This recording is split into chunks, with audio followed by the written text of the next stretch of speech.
My name is Brian Donaghy, and I am a member of the PMCA Education Committee. And this is our series of Confectionarily Speaking, where we get to know important folks in our industry and around the PMCA.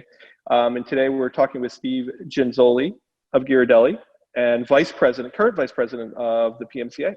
Welcome, Steve. Thanks for joining us today. Thank you. Pleasure to be here. So you are currently the VP of QA and R&D at Ghirardelli, right? Yep. And a Vice President for the PMCA. I think I've been involved with PMCA probably longer than 20 years, to be honest with you. And I think the relationship all started, like a lot of us, we love science. And we're a little bit kind of geeky when it comes to that and really wanting to understand kind of the ins and outs. How do things really work? And while I started my career with Nestle, I wanted a deeper understanding, and I really saw PMCA as that venue, which would allow me to better understand more about chocolate and confectionery in general. And so the history was attending classes that PMCA had to offer way back when, from really what I consider some of the icons of the industry, guys like Morris Jeffrey, Reg Grove, the list goes on and on. And I was just really fortunate to get my education from those guys. John Kitt, another one that pops into my mind.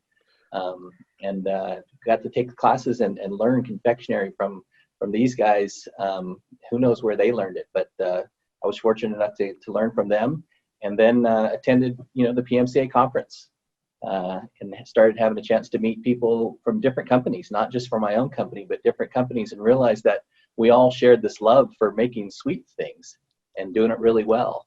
And when we would be at the conference, there was never a sense of competition, while clearly we competed in the marketplace. When we were at the conference, we were all just people. And so that's really what drew me to PMCA and wanting to be involved.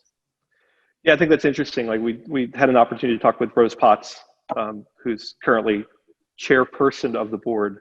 And she used the expression that we got to meet the people and we got to attend programs by the people that wrote the book.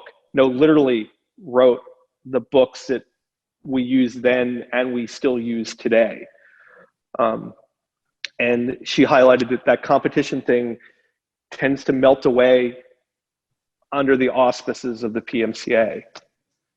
I mean, it matters. Don't get me wrong. I mean, obviously, sales matter, but I mean, it's for those little segments of time and those little widgets of time, it doesn't matter that that's my competitor in the marketplace.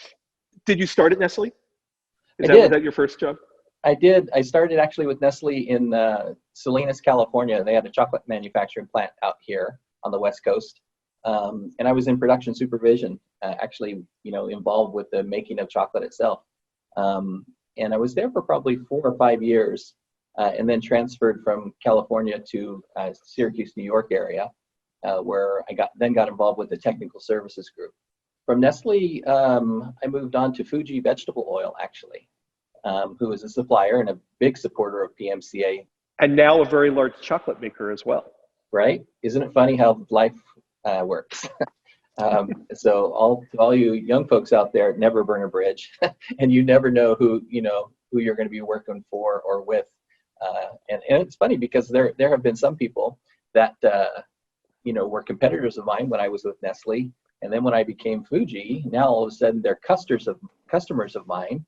And then when I left Fuji and came to Ghirardelli, they became suppliers to me. So the relationships have gone around.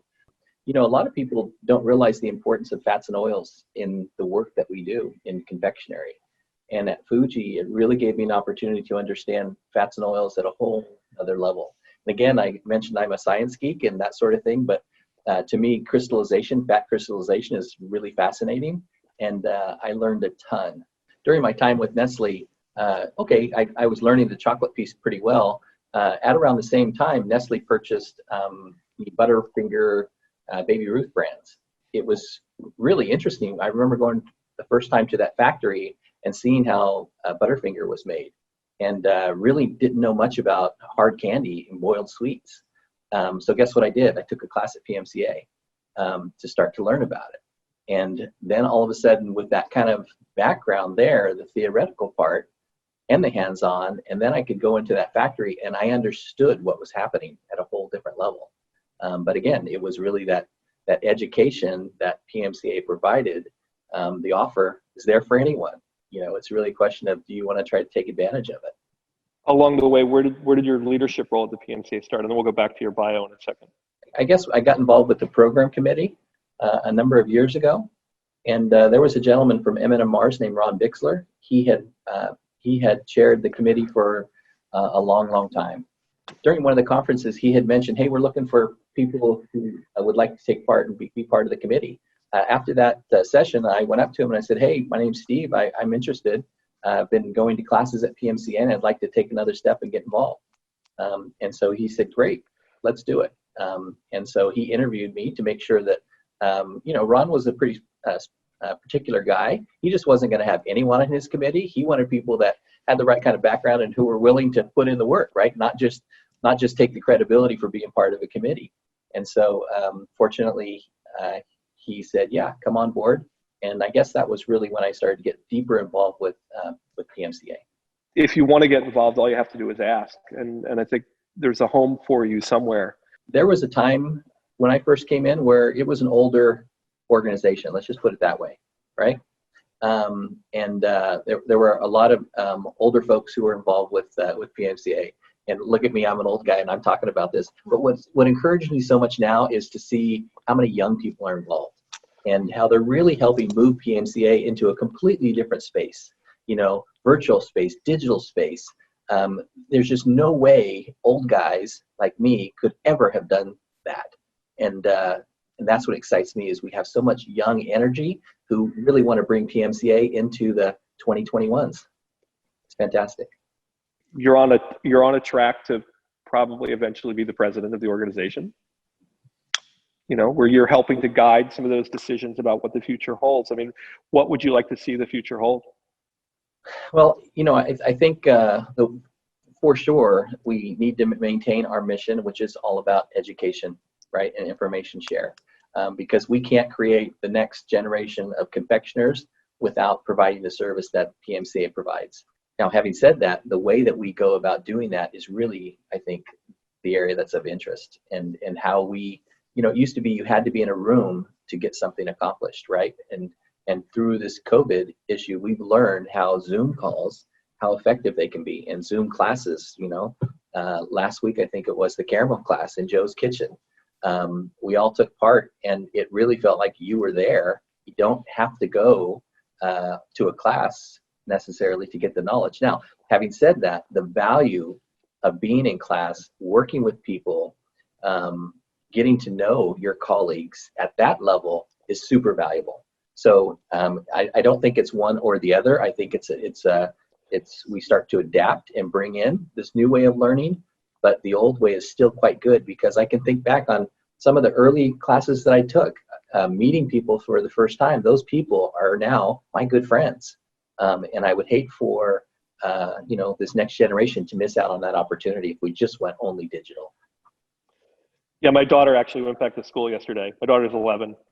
I saw her come home last night, and the joy about how was your day, and she couldn't contain herself, right? And I envision that's kind of what the spring's going to be in Lancaster, or that's my hope, in some ways, that there'll be this kind of this joy about having the opportunity to spend time with people that are important with us professionally and personally, because those lines get really crossed at that event. So we left off, you were working for Fuji, learning about everything. Learning about fats and oils. And the awesome thing about Fuji was it also gave me the opportunity to travel in South America. My role was technical marketing manager. So I used to travel with the sales guys and basically talk to the technical people how to use our products. So that was awesome. And unlike companies here in the US, in the US, you would meet a client, and you would go into a conference room and you would have this conversation. And you could get to some level of detail, but there were clearly things that were proprietary that they couldn't really talk about. And that was fine. We understood that.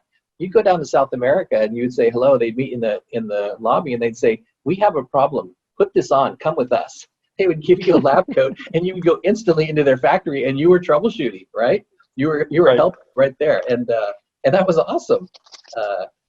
Yeah, so it again, that kind of went back to being able to learn about lots of different types of confectionery is really what Fuji offered.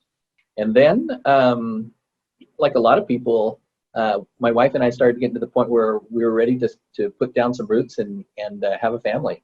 And so we started having children, and they started getting close to that age where they would go to school. And so we really started saying, hey, is this really, we love the East Coast. We love living where we did, but it was like, is it time to get closer to home? And so fortunately, an old Nestle colleague of mine had the job that I have today.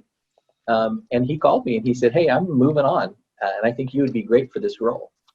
And so one thing led to another. We said, what the heck, let's give it a shot. And so I came to Ghirardelli. You're a West Coast guy. You're a California guy originally. Yep. Born Bay Area? Not Bay Area, actually, the Modesto area, which is kind of the central San Joaquin Valley, which is kind of big agricultural area, is where I grew up. You enjoy agriculture. Is that a nice way to put it? I do enjoy agriculture. So when I had the opportunity to come back to California and work for Ghirardelli, it was a question of, where do we want to live? And so my family still had a family farm in the area, in the Modesto area. And so we came back and we built a home on the family property. And today I'm a weekend farmer. So I farm almond trees, as we call, or as the industry calls them, almonds, but as growers, we call them almonds. So I'm an almond farmer. What do you do with 20 acres of almonds? I sell my almonds or almonds to Blue Diamond. So I'm actually a member of the Blue Diamond Cooperative. And so, yeah, it's for me, it's a great outlet. I can throw on my jeans, jump on a tractor, and for a few hours, forget about it all. Just don't run into anything. And that's my biggest worry, right? Don't hit a tree. And so it's very relaxing for me. All right, so we're going to loop back to the PMCA a little bit. Best PMCA memory. I'll give you mine. I'll give you mine first. So it gives you a second to think about it. Okay. Trade show with cows on the floor. Yeah, that was an awesome one. I think my best PMCA memory might have been a caramel class. It was a class on centers, if I'm not mistaken. And so the class was at Gertrude Hawk, and why it was the best memory is we had a fantastic day in class, and then that evening we went out to a local baseball game, and we had an absolute blast together as a group of people at this baseball game. And again, that was it's really about the people part that makes it so memorable. You know what's great is that's one of my questions on this series, and everybody's answer has been about something about that. Right, it hasn't been about necessarily the specific learning, right? It's been about that opportunity to connect with people and really develop that relationship that ultimately is what creates those connections where we are able to get a new job, we're able to figure something out that we can't figure out on the plant floor because we have that confidence that if I pick up the phone, like I now have confidence, Steve, if I call you and I'm having a problem and now you have a whole thing that you can help me with, Right. That you're going to answer the question for me, and you're not going to ask the question like, what is Ghirardelli going to get out of it? What are we going to sell? Yeah, there's no doubt about it. Funny, I just got an email yesterday from a young lady who I worked on the program committee a number of years ago. And she's interested in getting more involved in another association that I'm also involved with. And her ask was, hey, I need to submit with my application a letter of recommendation. And I was wondering if you could help me with that, right?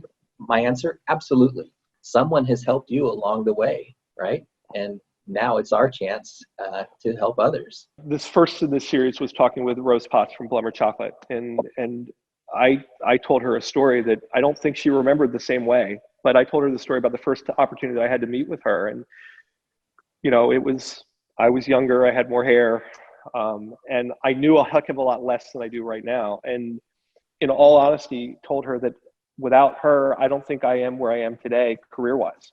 I oftentimes wonder, if I could ask a John Kitt or a Morris Jeffrey, where their head was when they were the icons of the industry. Were they looking to do the same thing? Hey, somebody gave me a chance once too, and now it's my chance to kind of pass it forward. And I wonder what they would say. Yeah, I mean, especially now, right? The world's a kooky place. Is that fair? Like at a whole bunch of levels, the world's just kind of a kooky place right now. And our industry, I think is a high point in that kooky place. And clearly you have a passion for all this stuff. I mean, we don't stay in an industry for as long as we do because we find it boring. But I mean, you love chocolate, don't you? I oftentimes tell people, and I believe it, that I have the best job in the world. I mean, I come to work every day, and I get to taste chocolate at some level, probably 4, 5, 6 times a day, whether it's production samples or it's new product development that we're working on.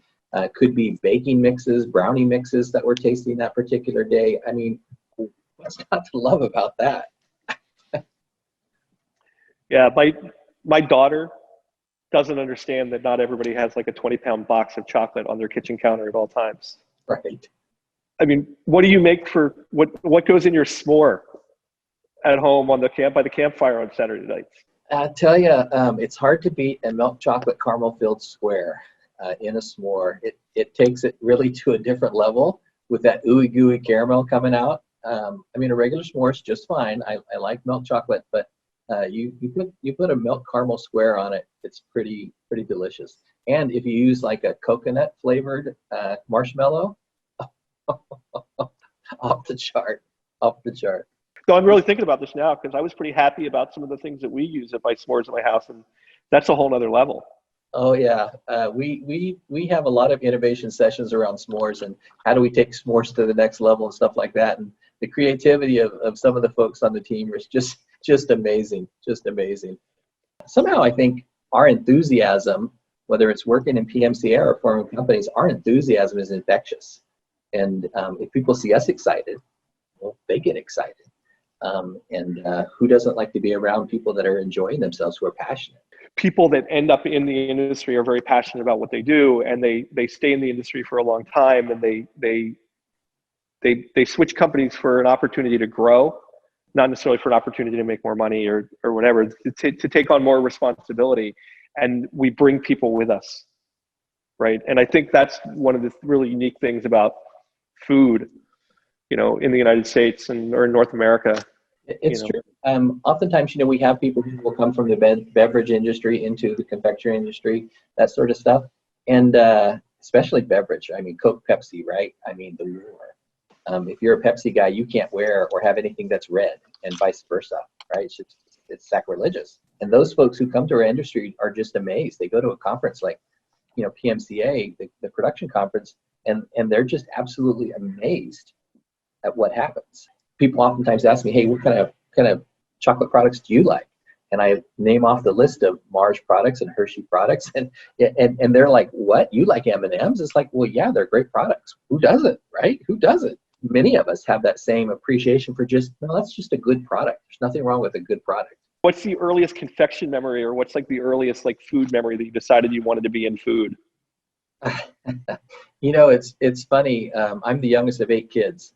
And so big farming family, right? And it was quite a lot of work. And so I would say mom wasn't, she was able to keep us fed. Let's just put it that way. She wasn't like the most gourmet cook. And so it wasn't until I got to college where I started to actually get excited about cooking and things like that. Because to me, before that, it was just an end to a means, right? It was dinner time, so you needed to eat. The saying around the table was, who comes last must fast. So it's like if you wanted to keep playing outside when you came in, it likely would be all gone, and that's just how it was. You weren't last the next time. So I think that's kind of my food culture. I didn't grow up, with gourmet cooks in the house or anything like that. It wasn't until I got into college, and then that's when kind of the geekiness kicked in around science, and then I found food science, and it was heaven from there. You're headed to a movie with your wife. and you're allowed to pick one confection out of the mass market confections aisle to enjoy during the movie, what do you grab? One. Easy. You only get one. Easy. Mike and Ike's. Easy. Love Mike and Ike's. They used to make a product called Jolly Joe's. It was like a grape flavored one. Not as easy to find anymore. Maybe it's still out there, but it's not as easy to find. So the Mike and Ike's is kind of like this assorted pack. But the great thing about that is, you know, you can suck them, you can chew them. They last a long time. So, you know, one of those little packs will last you the whole movie. Yeah. But yeah, so having said that, that's what I would pick. My wife picks Milk Duds. And so a few of those kind of come my way too. She's good enough to share those.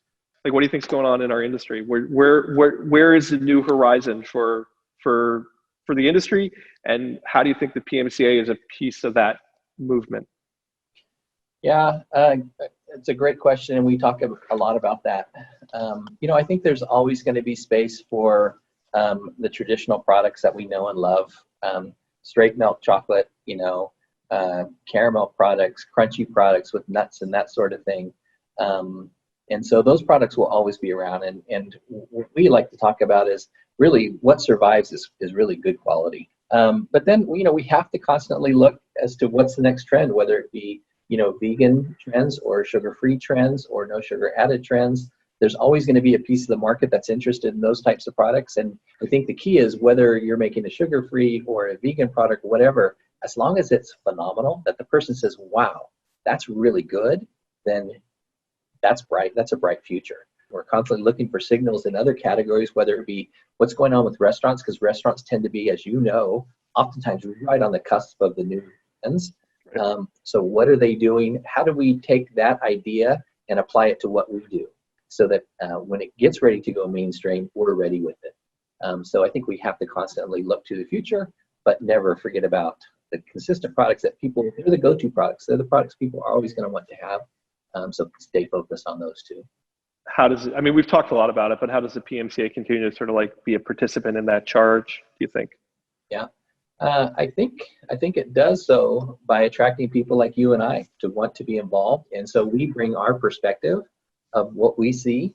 And at the end of the day, what we're trying to do is we're trying to help. We're trying to help the next generation of confectioners come into the industry and take it and make it better than we found it. How can we attract people but make them feel included so that they want to take the mantle? Because, you know, guys like you and I aren't going to do this forever. Morris Jeffries, Walter Vink, you know, not going to do it forever.